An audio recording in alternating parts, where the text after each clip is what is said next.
ऋचाओं के भाव सागर में और गहरा उतरते हुए अब हम 7वीं ऋचा पर पहुंचते हैं।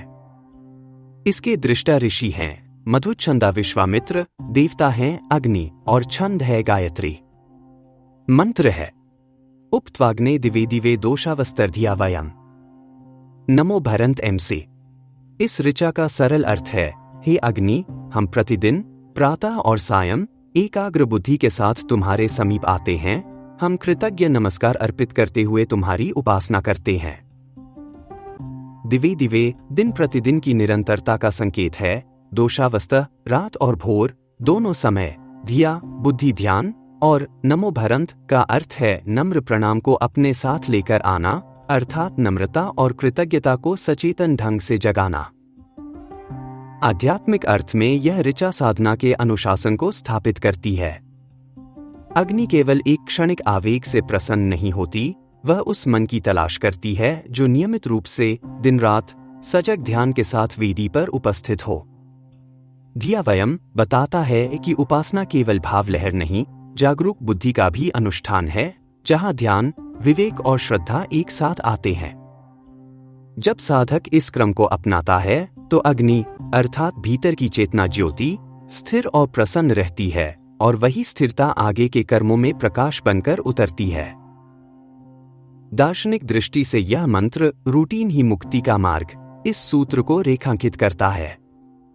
आध्यात्मिक उन्नति किसी एक असाधारण अनुभव का परिणाम नहीं, वह छोटे छोटे पर नियमित और सचेतन कर्मों से जन्म लेती है। दिवे दिवे समय की धड़कन पर साधना का ताल बैठाता है। दोषावस्था जीवन की द्वंद्वात्मकता, अंधकार और उजाले दोनों में संतुलित रहना सिखाता है। धिया जीवन यज्ञ में बुद्धि की भूमिका तय करता है ताकि भक्ति आवेगी न होकर परिपक्व बने। इस प्रकार अग्नि के समीप आना केवल स्थान परिवर्तन नहीं, चेतना का केंद्रित होना है और यही केंद्रितता जीवन में स्पष्टता, स्थिरता और शांति का कारण बनती है। व्यावहारिक स्तर पर यह मंत्र हर दिन अपनी चेतना की अग्नि के पास रहने की कला सिखाता है। सुबह की शुरुआत अग्नि जागरण से करें।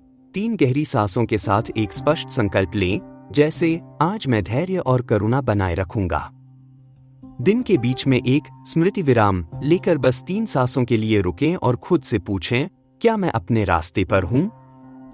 दिन का अंत 2 मिनट की कृतज्ञता के साथ करें, यह याद करके कि कब आपने अपनी आंतरिक शांति को महसूस किया।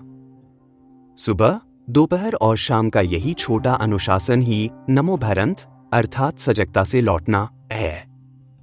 जब यह आदत बन जाता है तो भीतर एक स्थिर ज्योति जलने लगती है जो हर अगले दिन को रोशन करती है।